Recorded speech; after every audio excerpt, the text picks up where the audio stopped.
Well, welcome to our next edition of the WARBC Pastor Meet and Greet. Today we have Josh Sherman here with us here. So, Josh, do you prefer Josh or Joshua?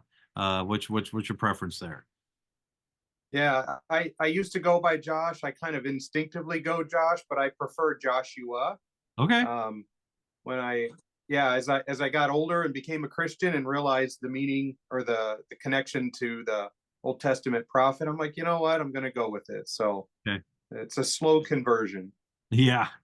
Well, and I'll do my best. I don't know if you know, but I have a brother named Joshua, and Okay. but we always call him Josh. So Yeah. it's just kind of instinctive for me. So I'll try to remember Joshua, but we'll see how well Yeah. I do with that. Tell us a little bit about where you're pastoring, how long you've been there, some ministerial information about you. Okay. I'm currently at Ripon Baptist Church, ironically in Ripon, Wisconsin. And this July will be 15 years Nice. that I've been here. Yep. So very excited about that. Uh, it seems like around 10, 11, 12 years, there's a battle that kind of I'm ready to move on to the next or something new. But it seems like that's when you really start making those connections. And it was a struggle to get over the 10, 11, 12, 13 year, but feel like I'm in a groove again, feel like I'm in a place where I'm connecting and relating and making progress on a relationship level, not just a professional level. Okay. So, Awesome. What helped yeah. you get over that? If you don't mind me following up with that, what helped you kind of get No, that, through that 10, 11, 12, 13 year mark, blues or, yeah. funk or whatever you want to say? Yeah. That's an interesting question. Joy and I, my wife, Joy, we have this saying that your greatest strength and your greatest weakness are the same. Yep. So your greatest weakness is your greatest strength, strength, weakness. Um, so my youngest daughter, Micah, she's stubborn, sweetly stubborn. Yep. And that can be a weakness because she doesn't want to move. But Hmm. at the same time, in a catastrophe, an emergency, Hmm. she's just unmovable. Yep. She's mellow and chill and won't be moved. So strength, weakness. I've always been a stubborn brat. As a kid, I was the stubborn brat. And I think what got me over that hump was my stubbornness. I just refused to give up. And it was not necessarily a good thing on my part, attitude wise, but I was like, you know what? I want to leave, but I'm too lazy to find a new job. I'm too stubborn to be the one who quit. And it was just kind of sheer stubbornness to Okay. get over it. And I knew the truth that pastoring is relationships, Yeah. and relationships are what you build a church on. And so I knew I had to get over that, but I think God used my stubbornness and uh, somewhat of that. No, I'm just not going to quit Hmm. to help me through it. And I'm thankful, so thankful, because proverbially on the other side of that, I am so thankful I'm still here. So thankful I've built those relationships and went through some of the trials and struggles that brought out. Yeah. God really used that to help me be a better pastor. Yeah. So Yeah. yeah, And when you look back on it, you can say, man, I'm really glad I didn't quit. And that's not to say, if someone does leave that that's necessarily wrong or anything. But right. if looking back on it now, that you should have stayed, there's a sense of thankfulness to the Lord, I bet, of I'm glad I didn't quit. I'm glad I didn't give up. I'm here where you have me. Yeah, So that's great. yeah. And I'm like you. I don't think that there is every pastor has to pastor X number of years. I just knew for me, I didn't have that peace Yep. about leaving. I Mhm. didn't have the peace about moving on to anything else or any inclination of the spirit that I should. Yeah. Um, so God knew that my my stubbornness could be useful in that, and like I said, very thankful on this end of it that I did stay. That's awesome. So, God redeems even the yeah, worst of us, right? So uh, yeah, that's yeah, great. yeah, and it's neat because it shows that He can use Yeah. the human side of us, He can use the Holy Spirit, the Word of God. There's so many elements that he can and will use Mm. to get us where we need to be. Yeah, it's good. Is Ripon the first church you've been a pastor at, or did you have a prior ministerial locations before Ripon? Yeah, yeah. I pastored for about 2 years in Olwine, Iowa. So that's north of Independence, Iowa, right in the middle, of Iowa. A little town of about 5,000 people, and the church was about 20, 25. Okay. And I took that right out of college, and that was a roller coaster. I was older. I was in my, let's see, I would have been in my mid to maybe 26, I think, when I took it. No, well, it was 2004. We'll just put it that way. It was in 2004 that I took the church. Okay. But I was right out of college. I was a little bit older. And I just kind of had that mentality that I knew what needed to be done, and I told them what to do. And when they didn't do it, I'm like, what are you people doing? You're not doing what I'm saying. And I stepped out pretty hastily from there. And it really realized very quickly, you don't tell people what to do, you teach them and give them the opportunity and the tools. They have to choose it. And boy, amazing learning experience those 2 years. Absolutely. Yeah, because you went to Bible college at Faith, correct? Yes. Okay. Yep. And you went because you had a career or a stint in the military, right? Yes. Okay. Yep. Yeah. Thanks for doing that. Thanks for serving. Yeah. What branch were you in? I was in the Army National Guard. Okay. So I was at school in Faith, but going to a unit right next to Kiel, where my wife is from. So we'd have to drive back every month to go to that. So the college and the military and pastoring the church all overlapped in that time period. So it sounds like you didn't sleep very much during that. No. And we had our first 2 kids at the same time. So yeah, you sleep when the orders come in. That's what they say. And it's no wonder you love coffee so much. Yes, exactly. Yeah. All right. That's great, Joshua. Okay, so you mentioned your wife Joy. Tell us, and you said your first 2 children. So tell us a little bit about how long you've been married and how many children you have and their ages, things like that. Sure. Been married 22 years. Nice. And can't wait for the next 22 or however many. Awesome wife. She loves the Lord, and boy, everything together is better. That's our phrase. Everything together is better. I've got 4 kids. My oldest is Joe. Her name's Hannah. Her middle name is Joe, named after my mother-in-law. So Joe Schultz. So she goes by Joe. She's 20, getting married here in about 6 months. Wow, congrats. That's awesome. Yeah, thanks. Yep, that's going to be exciting. Isaiah is my only son. He's 18, graduating high school this year. And then Lydia is 17. And Micah, my youngest, she just turned 15. So four kids in 5 years was crazy But adventure. I mean, you're getting to the point where now it's like, I don't want to say the end is in sight because I don't think parenting ever ends. Right. But in terms of a certain type of parenting is you're rounding third base, kind of, so to speak. That's great. Yep. So Joy and I, when we started to have kids, it took us a little bit to figure it out, but when we started having kids, we said, what is the goal of parenting? What is our goal? Mm-hmm. And we decided our goal was going to be to raise godly, independent, young adults who reproduce their faith. We wanted those 3 criteria. And the idea of independence is not that we shove them out of the house at the end, at 18, but that they're capable of surviving without us, physically, emotionally, and spiritually.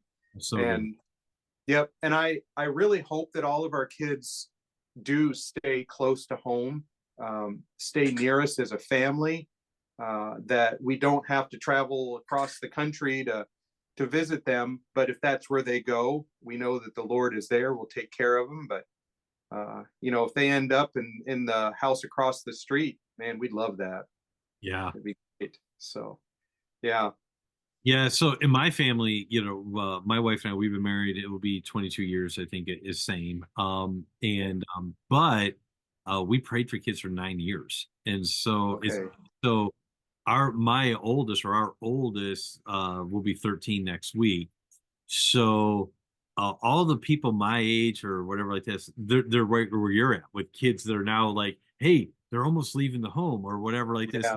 Yeah, well, I got a 13-year-old and a 10-year-old, Right.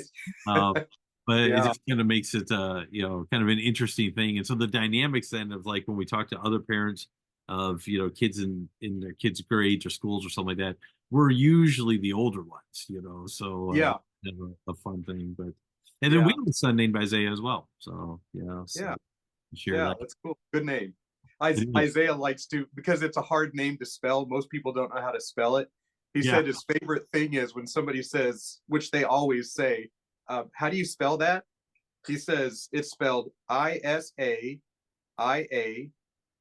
Isaiah, and he keeps going until they stop writing it and look at him.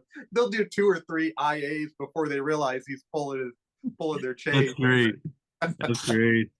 I Yeah, struggle. The name I struggle with always knowing how to spell is Isaac. I'm like, is it two yeah, A's, two S's? What is? yeah. There's That's two the of one. something in there. Yeah, that's the one Yeah, that always gets me. So, yeah. right. Very cool. What do you like to do for hobbies or any type of if you have some downtime? What do you like to do? Yeah, yeah. If we have downtime, right? Well, it's the Yeah, qualifier. yep. Joy and I both. It's kind of a funny story. We both really enjoy cooking. Um, uh, you've heard the phrase, "What's your love language?" Like, how do you receive love? How do you give love? Joy and I were just on a walk, Mhm. and this was a couple of years ago, and she goes, "Oh, I get it. Your love language is walking." And I looked at her and I said, "I think you're right. I receive love by people going on walks with me, and I really enjoy walks." When we celebrated our 20th anniversary, we went up.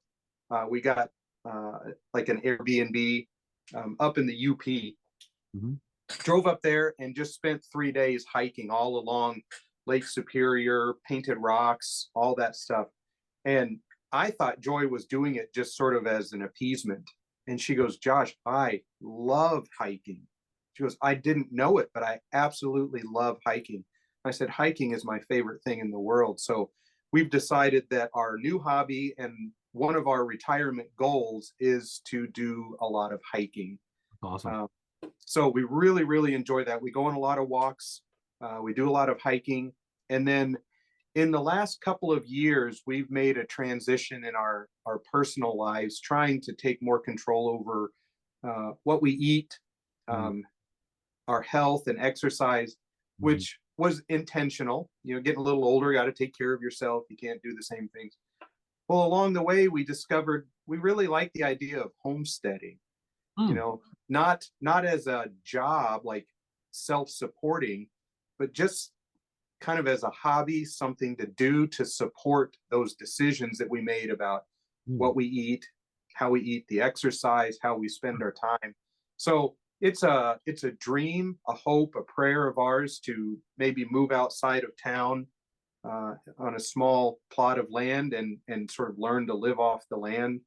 Mm. Chickens, goats, bees, bats, whatever the Lord brings, whatever animals come our way, you know, Like like no. the opening of a Disney movie, they all come in. And Yeah. um, There you Yeah. so I don't see myself.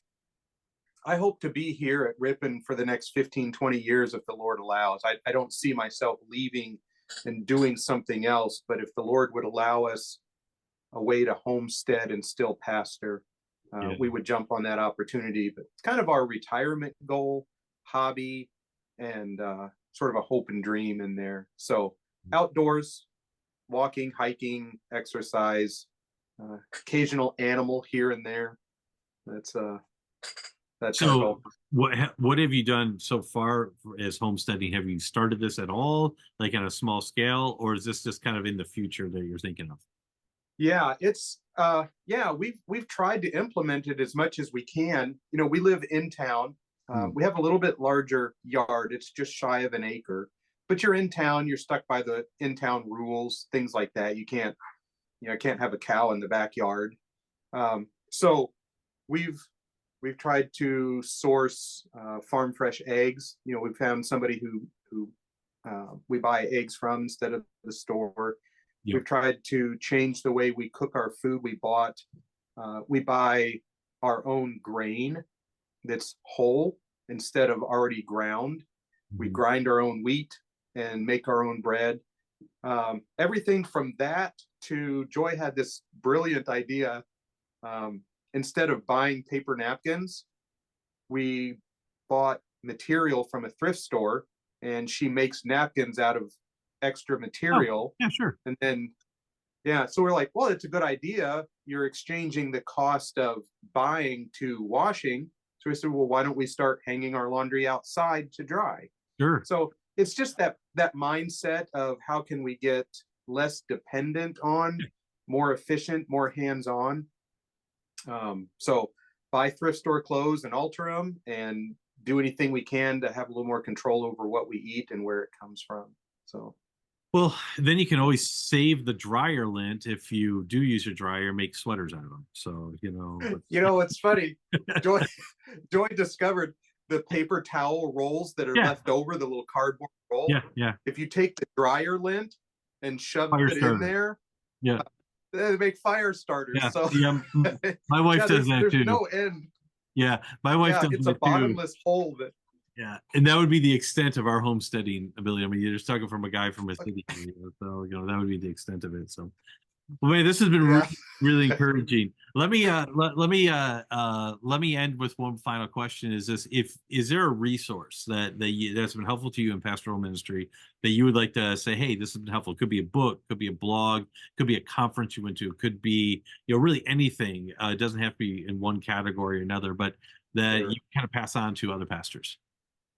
Sure. A couple things I have in mind is one, sticky notes. Okay. I got them all over my office everywhere. I'm not a very organized person, so I have sticky notes everywhere to help me remember. A couple of books. I didn't study Greek in college. I studied counseling. So Strong's Concordance, so helpful to me. I've got a couple of basic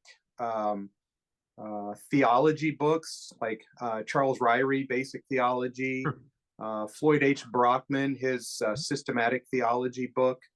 I really like those. I think the greatest resource for me as a pastor that I would encourage others, sounds a little weird, but get married and have kids. And what I mean by that is, in 1 Timothy chapter 3, I think it's 3, 4, 5, somewhere in there, the qualifications of the pastor is, how do you rule your home? How do you care for your home? If you can't run your home well, how can you run the church? Yeah. And I just think, man, it's not a mistake or an odd thing that God said to get married. That institution of marriage, animals don't need marriage to procreate and multiply.